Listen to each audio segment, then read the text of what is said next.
Hello everyone, welcome back to my channel Desi Nidhi Nirupa. और मैं हूं निधि आपके साथ। और मैं फिर से लेके आ गई हूँ एक नया वीडियो आप लोगों के लिए। और आज मैं आपको बताने वाली हूँ कि अगर आप वियना मूव हो रहे हैं, ऑस्ट्रिया में वियना रहने पर्टिकुलर आ रहे हैं यहाँ पर किसी भी दूसरे कंट्री से, तो कौन कौन से डिस्ट्रिक्ट यहाँ पर अच्छे हैं जहाँ पे आपको रहना चाहिए, और कौन कौन से डिस्ट्रिक्ट ऐसे हैं जिसको आपको रहने के लिए अवॉइड करना चाहिए, किस डिस्ट्रिक्ट की क्या खासियत है, क्या यहाँ पे इंडियन कॉलोनी है, और है तो कहाँ पर है, इंडियन कम्युनिटी कहाँ पर है, ये सब कुछ आज मैं आपको डिटेल में बताने वाली हूँ। साथ ही एंड में मैं आपको बताऊंगी कि मैं कौन से डिस्ट्रिक्ट में रहती हूँ और मेरा फेवरेट डिस्ट्रिक्ट यहाँ पर कौन सा है। तो बिना लेट किए हम वीडियो स्टार्ट करते हैं। तो यहाँ पर वियना में टोटल 23 डिस्ट्रिक्ट्स हैं। जैसे कि आप ये मैप में देख सकते हैं, यहाँ पर दिख रहा है कि वियना का पूरा मैप है और यहाँ पे टोटल 23 डिस्ट्रिक्ट आपको दिख रहे होंगे। और नंबर 1 डिस्ट्रिक्ट आपको सेंटर में दिख रहा होगा, फिर उसके आजू बाजू होते हुए सारे डिस्ट्रिक्ट यहाँ पर है। और यहाँ पर डिस्ट्रिक्ट कैसे पहचानते हैं वो मैं पहले आपको क्लियर कर देती हूँ कि जैसे यहाँ का नंबर 1 डिस्ट्रिक्ट है, तो नंबर 1 डिस्ट्रिक्ट का जिप कोड है 1010। तो जो 1 और 0 फर्स्ट और लास्ट में जो लगा हुआ है वो हर डिस्ट्रिक्ट के लिए कॉमन होगा, और जो बीच का नंबर है वो डिस्ट्रिक्ट नंबर होता है। और जैसे कि अगर आप सेकंड डिस्ट्रिक्ट देखते हैं तो सेकंड डिस्ट्रिक्ट का जिप कोड है 1020। तो 1020, तो जो बीच का 02 है ये डिस्ट्रिक्ट नंबर होता है और बाकी आपका जिप कोड होता है। इस तरीके से यहाँ पर डिस्ट्रिक्ट नंबर और जिप कोड नंबर आप क्लियर कर सकते हैं। तो सबसे पहले हम बात करेंगे नंबर 1 डिस्ट्रिक्ट की। तो जैसा कि आप मैप में देख सकते हैं कि नंबर 1 डिस्ट्रिक्ट सिटी के बिल्कुल सेंटर में है, हिस्टोरिकल है, और ओल्ड बिल्डिंग्स यहाँ पर आपको देखने को मिलेगा। और साथ ही रिच लोग यहाँ पर रहते हैं और शॉप्स बहुत सारे हैं, और लग्जरी शॉपिंग स्ट्रीट यहाँ पर है सिटी के सेंटर में, स्टीफन प्लाट्स के पास में। तो मैं कहूँगी कि अगर आप कि कोई कंपनी आपको भेज रही है यहाँ पर रहने के लिए और आपकी कंपनी पे करने वाली है, तो आपको नंबर 1 डिस्ट्रिक्ट में रहना चाहिए। साथ ही यहाँ पर 5 स्टार्स होटल आपको बहुत सारे मिलेंगे। टूरिस्ट प्लेस है क्योंकि मोस्ट ऑफ द टूरिस्ट यहाँ पर आपको रात में पूरे टाइम कभी भी आप यहाँ पर जाएंगे नंबर 1 डिस्ट्रिक्ट में, सिटी के सेंटर में, स्वीडन प्लाट्स, स्टीफन प्लाट्स में, तो किसी भी टाइम आप जाएंगे आपको यहाँ पे टूरिस्ट दिखेंगे, घूमते हुए दिखेंगे, क्योंकि बहुत सारे रेस्टोरेंट्स हैं, बार है, पब है, 5 स्टार्स होटल है यहाँ पर। और जैसा कि मैंने बताया हिस्टोरिकल प्लेसेस है यहाँ पे। अगर आपका बजट बहुत अच्छा है तो आप यहाँ पे रह सकते हैं। तो जैसे कि नंबर 1 डिस्ट्रिक्ट बिल्कुल सिटी के सेंटर में है, तो यहाँ पे पब्लिक ट्रांसपोर्ट भी बहुत अच्छा है, वेल कनेक्टेड है, आप यहाँ से कहीं पे भी जा सकते हैं। अब आ जाते हैं सेकंड डिस्ट्रिक्ट के बारे में। तो सेकंड डिस्ट्रिक्ट बिल्कुल नंबर 1 डिस्ट्रिक्ट से लगा हुआ है। तो सेकंड डिस्ट्रिक्ट भी काफ़ी बड़ा है और यहाँ का फेमस स्टेशन है प्रातः स्टैंड। और वहीं प्रातः स्टैंड के पास में ही यहाँ पे बहुत बड़ा पार्क है, प्रातः पार्क, एम्यूजमेंट पार्क है, ग्रीन पार्क है, जो कि काफ़ी बड़ा है। साथ ही यहाँ पे आउगार्टन एक पार्क है, वो भी काफ़ी फेमस है। तो डेफिनेटली मैं रिकमेंड करूँगी, अगर सेकंड डिस्ट्रिक्ट आप देख रहे हैं रहने के लिए, तो बिल्कुल यहाँ पे आपको रहना चाहिए। किड्स के लिए बहुत अच्छा है, यहाँ पे बहुत सारे प्ले एरिया है, साथ ही किंडर गार्डन है, पब्लिक ट्रांसपोर्ट डेफिनेटली काफ़ी अच्छा है यहाँ पर। तो मैं हाईली रिकमेंड करूँगी अगर आप सेकंड डिस्ट्रिक्ट देख रहे हैं रहने के लिए। तो सेकंड डिस्ट्रिक्ट थोड़ा सा एक्सपेंसिव हो सकता है कुछ एरिया में, क्योंकि बिल्कुल सिटी के सेंटर में है, तो आजकल प्राइजेस काफ़ी बढ़ गई हैं। अगर आप रेंट देखेंगे तो सेकंड डिस्ट्रिक्ट बिट एक्सपेंसिव है यहाँ पर रहना। बट कुछ एरिया में हो सकता है आपको थोड़े कम रेट में भी यहाँ पर अपार्टमेंट मिल जाए। तो मैं हाईली रिकमेंड करूँगी अगर आप सेकंड डिस्ट्रिक्ट में घर देख रहे हैं तो बिल्कुल यहाँ पर आइए और रहिए। अब आ जाते हैं थर्ड डिस्ट्रिक्ट में। तो थर्ड डिस्ट्रिक्ट की खासियत ये है कि यहाँ पर बेलवेडेरे पैलेस है, साथ ही यहाँ पर बहुत सारे म्यूजियम हैं, और not so expensive, good public transport, तो यहाँ पर भी आप रह सकते हैं। अब आ जाते हैं फोर्थ डिस्ट्रिक्ट में। तो फोर्थ डिस्ट्रिक्ट यहाँ पर लोकल फूड के नाम से फेमस है, साथ ही यहाँ पे बहुत सारे आपको वीगन सुपर मार्केट्स मिलेंगे। नैश मार्केट है जो कि और भी डिस्ट्रिक्ट को कवर करता है, जो नैश मार्केट है। साथ ही यहाँ पे टेक्निकल यूनिवर्सिटी ऑफ वियना है। Good for living, not too much expensive, good public transport, तो यहाँ पर भी आप रह सकते हैं। अब आ जाते हैं फिफ्थ डिस्ट्रिक्ट में। तो फिफ्थ डिस्ट्रिक्ट में ऐसा कुछ एकदम स्पेशल खास नहीं है, यहाँ पे बहुत सारे बार्स मिलेंगे आपको, रेस्टोरेंट्स हैं, गुड पब्लिक ट्रांसपोर्ट है, तो रह सकते हैं यहाँ पर भी आप चाहे तो।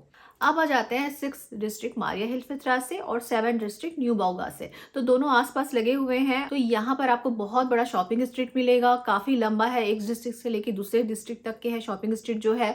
तो यहाँ पे शॉपिंग के लिए बहुत अच्छा एरिया है, बार्स हैं, रेस्टोरेंट्स हैं। यहाँ 6 और 7 डिस्ट्रिक्ट में आपको ओल्ड बिल्डिंग्स मिलेंगी और थोड़ी हिस्टोरिकल बिल्डिंग देखने को मिलेगी यहाँ पे, क्योंकि नए बिल्डिंग्स कम है यहाँ पर, सारे ओल्ड बिल्डिंग्स हैं। तो यहाँ पर भी आप चाहें तो रह सकते हैं। अब आ जाते हैं 8 डिस्ट्रिक्ट के बारे में। तो 8 डिस्ट्रिक्ट काफ़ी स्मॉल डिस्ट्रिक्ट है और यहाँ पर ज़्यादातर वियना के पॉलिटिशियंस रहते हैं। स्टूडेंट्स के बीच भी ये जो एरिया है काफ़ी पॉपुलर है, क्योंकि यूनिवर्सिटी इस डिस्ट्रिक्ट से पास है, तो स्टूडेंट्स भी यहाँ पे रहना प्रेफर करते हैं, तो यहाँ पर भी आप रह सकते हैं। अब आ जाते हैं 9 डिस्ट्रिक्ट। तो 9 डिस्ट्रिक्ट भी स्टूडेंट के बीच काफ़ी पॉपुलर है। यहाँ पे भी बहुत सारे स्टूडेंट्स रहते हैं, क्योंकि यूनिवर्सिटी के बहुत सारे डिपार्टमेंट्स यहाँ पर आपको मिलेंगे। साथ ही चीप है यहाँ पर रहना, मतलब बहुत एक्सपेंसिव नहीं है, और good for living, good public transport, तो यहाँ पर भी आप चाहें तो रह सकते हैं। अब आ जाते हैं 10th डिस्ट्रिक्ट के बारे में। तो 10th डिस्ट्रिक्ट की खासियत ये है कि मेन यहाँ का जो स्टेशन है, train station hop one half, वो 10th डिस्ट्रिक्ट में आता है। तो ये इसकी खासियत है। तो अगर आप रहने के लिए यहाँ पर देख रहे हैं बच्चों के साथ, फैमिली के साथ, तो मैं 10th डिस्ट्रिक्ट बिल्कुल भी रेकमेंड नहीं करूँगी, क्योंकि इसका रिव्यू अच्छा नहीं है। कुछ ना कुछ हमें न्यूज़ मिलते रहता है इस डिस्ट्रिक्ट के बारे में। हालांकि चीप है, यहाँ पे बहुत सारे नए बिल्डिंग्स बने हुए हैं और रेंट भी चीप है यहाँ पर, बट मैं बिल्कुल भी रेकमेंड नहीं करूँगी अगर आप यहाँ पर आ रहे हैं तो 10th डिस्ट्रिक्ट में रुकें करके। लेकिन अगर आपको रुकना ही है तो मैं कहूँगी कि जो हॉट वन हाफ स्टेशन है, यहाँ का जो मेन ट्रेन स्टेशन है, उसके आसपास का जो एरिया है वहाँ पर आप रह सकते हैं। साथ ही यहाँ 10th डिस्ट्रिक्ट की खासियत ये है कि यहाँ पे एक जो स्टॉप है रेमंड प्लाट्स, वहाँ पे काफ़ी बड़े लंबे स्ट्रीट में मार्केट लगता है सब्जियों का सुबह सुबह, और सब्जियाँ भी काफ़ी फ्रेश होती हैं और सस्ती भी होती हैं, और नेश मार्केट के जैसे भी मार्केट वहाँ पर है। बट और भी डिस्ट्रिक्ट हैं यहाँ पर अच्छे रहने के लिए 10th डिस्ट्रिक्ट के अलावा। अब आ जाते हैं 11 डिस्ट्रिक्ट के बारे में। तो 11 डिस्ट्रिक्ट अफोर्डेबल है रहने के लिए, मल्टी कल्चर है, सिटी से दूर है थोड़ा, मतलब आपको सिटी के सेंटर आने में 30 मिनट्स लगेंगे वहाँ से, और नथिंग स्पेशल। बट ये है कि आप जितने भी अब मैं जो भी स्टॉप या डिस्ट्रिक्ट बताते जाऊँगी, जो सिटी के सेंटर से अगर दूर होते जाएंगे तो डेफिनेटली वहाँ पे पब्लिक ट्रांसपोर्ट भी आपको कम मिलता जाएगा, जैसे कि एक बस चल रहा है या एसबान कहीं पे चल रहा है। जितने ज़्यादा आप सिटी के सेंटर में रहेंगे, आपको पब्लिक ट्रांसपोर्ट भी उतना ज़्यादा मिलेगा। अब आ जाते हैं 12 डिस्ट्रिक्ट के बारे में। तो 12 डिस्ट्रिक्ट मैं कहूँगी वर्कर्स का डिस्ट्रिक्ट है। बहुत सारे वर्कर्स यहाँ पर रहते हैं, अफोर्डेबल है, गुड पब्लिक ट्रांसपोर्ट है, शॉनबॉर्न पैलेस से पास है। तो अगर आप चाहें, आप यहाँ पे देख रहे हैं आपको अपार्टमेंट मिल रहा है, तो चाहे तो यहाँ पर भी आप रह सकते हैं। अब आ जाते हैं 13 डिस्ट्रिक्ट में। तो 13 डिस्ट्रिक्ट फेमस इसलिए है क्योंकि पहले यहाँ पर यहाँ के राजा महाराजा रहा करते थे। अभी यहाँ पे डिप्लोमेट्स रहते हैं ज़्यादातर। साथ ही थोड़ा एक्सपेंसिव भी है। यहाँ का फेमस अट्रैक्शन शॉनबॉर्न पैलेस है, और यहाँ पर जू भी है बच्चों के लिए, गार्डन है, तो अच्छा है रहने के लिए। अब आ जाते हैं 14, 15 और 16 डिस्ट्रिक्ट के बारे में। तो 14, 15 एंड 16 नॉर्मल डिस्ट्रिक्ट हैं। जो 14 डिस्ट्रिक्ट है और 16 डिस्ट्रिक्ट है, ये जो है यहाँ पर ज़्यादातर ऑस्ट्रियन लोग रहते हैं, तो इट्स अ नॉर्मल डिस्ट्रिक्ट। अब आ जाते हैं 18 एंड 19 डिस्ट्रिक्ट के बारे में। तो 18 एंड 19 डिस्ट्रिक्ट हिल से लगा हुआ है, और अगर आपको हिल में रहने का शौक़ है, हिल के आसपास रहने का शौक़ है, तो आप 18 एंड 19 डिस्ट्रिक्ट में रह सकते हैं। बट 18 एंड 19 डिस्ट्रिक्ट बहुत ज़्यादा एक्सपेंसिव है। यहाँ के रिच पीपल वहाँ पर रहते हैं, बहुत महंगे महंगे रो हाउसेस हैं यहाँ पर, और काफ़ी अच्छा व्यू मिलेगा अगर आप उधर जाएंगे तो अगर आपका बजट बहुत अच्छा है, आप एकदम सुकून भरी लाइफ जीना चाहते हैं, हिल के पास जाके रहना चाहते हैं, तो बिल्कुल आप वहाँ जाके रह सकते हैं। अब आ जाते हैं 28 डिस्ट्रिक्ट के बारे में। तो 28 डिस्ट्रिक्ट जो है, सेकंड डिस्ट्रिक्ट, 21st डिस्ट्रिक्ट और 22nd डिस्ट्रिक्ट से लगा हुआ है। तो यहाँ पे भी काफ़ी एरिया अच्छा है रहने के लिए, और पब्लिक ट्रांसपोर्ट भी अच्छा है, तो यहाँ पर भी आप चाहें तो रह सकते हैं, और अफोर्डेबल है, बहुत ज़्यादा एक्सपेंसिव भी नहीं है। अब आ जाते हैं 21st डिस्ट्रिक्ट के बारे में। तो 21st डिस्ट्रिक्ट काफ़ी बड़ा डिस्ट्रिक्ट है, और ये भी 22nd डिस्ट्रिक्ट से लगा हुआ है, और इसके जो कुछ एरिया हैं मैं रेकमेंड नहीं करूँगी रहने के लिए, क्योंकि इसका भी रिव्यू अच्छा नहीं है। 21st डिस्ट्रिक्ट के कुछ एरिया का रिव्यू अच्छा नहीं है कि आप वहाँ फैमिली के साथ रहें। हाँ, बट आजकल वहाँ पर आगे, क्योंकि ये बहुत बड़ा है, तो बहुत सारे न्यू हाउसेस हैं, अपार्टमेंट्स हैं, बन रहे हैं, तो लोग उधर भी मूव हो रहे हैं। रो हाउसेस हैं जिनको रो हाउस में रहना है, तो अगर आपको अच्छा कोई एरिया दिख रहा है वहाँ पर जहाँ पे न्यू बिल्डिंग्स बनी हुई हैं, आसपास सुपरमार्केट आ गया है, तो अगर आपको लग रहा है कि वहाँ पे अच्छा सब कुछ है, तो आप चाहें तो रह सकते हैं। 21st डिस्ट्रिक्ट को इंडस्ट्रियल एरिया भी कहा जाता है, क्योंकि काफ़ी बड़ा है। इसकी एक खासियत मैं कहूँगी कि अभी यहाँ पर जो ब्रुनर त्रा से वहाँ का स्टॉप है, वहाँ पर फ्लोज्डाहोफ क्लिनिक आया हुआ है, मतलब नया हॉस्पिटल बना है फ्लोज्डाहोफ में, ये इसकी खासियत है। अब आ जाते हैं 22nd डिस्ट्रिक्ट के बारे में। तो 22nd डिस्ट्रिक्ट भी काफ़ी बड़ा है, बहुत ही बड़ा है, और इसका हाफ एरिया रहने के लायक है। हाफ एरिया मैं रेकमेंड नहीं करूँगी क्योंकि बहुत बड़ा है तो बहुत दूर हो जाएगा। और सेकंड डिस्ट्रिक्ट से लगा हुआ है, जैसे ही आप डनाउ रिवर क्रॉस करते हैं सेकंड डिस्ट्रिक्ट के बाद आपको 22nd डिस्ट्रिक्ट मिल जाता है। इस डिस्ट्रिक्ट की खासियत ये है कि यहाँ पर यूएन का ऑफिस है, सिटी के सेंटर में ही यूनाइटेड नेशन का ऑफिस है। तो यहाँ पे बहुत सारे इंडियंस काम करते हैं। तो जैसे कि लोग मुझसे पूछ रहे थे कि यहाँ पे इंडियन कम्युनिटी कहाँ पे है, इंडियन कॉलोनी कहाँ पर है, तो मैं बताना चाहती हूँ कि यहाँ पर पर्टिकुलर कोई इंडियन कॉलोनी नहीं है या कोई एरिया नहीं है जहाँ पर इंडियन ही रहते हैं। बट हाँ, अगर आप चाहते हैं कि आपको इंडियन लोग मिल जाएं, आते जाते आपके फ्रेंड बन जाएं और आसपास इंडियन लोग रहें, तो आप ये देख सकते हैं कि आप यूएन के ऑफिस के आसपास अगर आप रहते हैं, क्योंकि यूएन जो है, यूनाइटेड नेशन का जो ऑफिस है, वहाँ पे बहुत सारे इंडियन काम करते हैं। तो बहुत सारे जो इंडियन काम करते हैं वो प्रेफर करते हैं कि वो आसपास ही रहें उस एरिया में।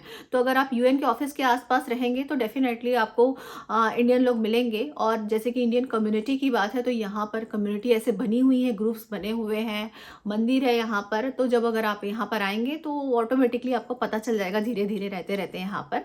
अब आ जाते हैं 23rd डिस्ट्रिक्ट के बारे में। तो 23rd डिस्ट्रिक्ट भी इंडस्ट्रियल एरिया है, काफ़ी बड़ा है और काफ़ी दूर है, वियना सिटी के सेंटर से दूर है।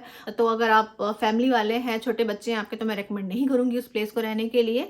बट बहुत से लोग वहाँ पर भी रहना पसंद करते हैं। और अब मैं आपको बताना चाहती हूँ कि मैं खुद कौन से डिस्ट्रिक्ट में रहती हूँ। तो मैं जब से आई हुई हूँ वियना में, मैं सेकंड डिस्ट्रिक्ट में रहती हूँ। सेकंड डिस्ट्रिक्ट मुझे बहुत ज़्यादा पसंद है क्योंकि बिल्कुल ये फर्स्ट डिस्ट्रिक्ट से लगा हुआ है, सिटी के सेंटर से लगा हुआ है। तो इस डिस्ट्रिक्ट में रहते हुए आप कहीं पे भी आसानी से जा सकते हैं और आपको बहुत दूर नहीं पड़ेगा कोई भी जगह जाने के लिए। और मैं ये आपको रेकमेंड करूँगी, आने के पहले आप मेक श्योर कर लें कि कहीं पर भी आप अपार्टमेंट ले रहे हैं या घर ले रहे हैं, वो बिल्कुल आपके पब्लिक ट्रांसपोर्ट के पास होना चाहिए। वहाँ पर किंडरगार्टन होना चाहिए, वहाँ पे पब्लिक पार्क होना चाहिए, साथ ही वहाँ पे सुपरमार्केट आसपास होना चाहिए, मतलब बहुत ज़्यादा दूर ना हो, तो आपके लिए गुड अच्छा रहेगा रहने के लिए। और बच्चों के साथ आ रहे हैं तो डेफिनेटली आपको ये सारी चीज़ें चेक करके आनी चाहिए। तो सबसे पहले तो आप वियना का मैप देख लें, जैसे कि मैं आपको बता रही हूँ। जैसे कि आप ये देखिए, यहाँ पे फर्स्ट डिस्ट्रिक्ट दिख रहा है, उसके बाजू आजू बाजू के जितने डिस्ट्रिक्ट हैं आप प्रेफर कर सकते हैं रहने के लिए। और साथ ही 22nd डिस्ट्रिक्ट का हाफ एरिया आप प्रेफर कर सकते हैं रहने के लिए, वो भी ठीक है। 15 भी हाफ हाफ कंसिडर कर सकते हैं रहने के लिए।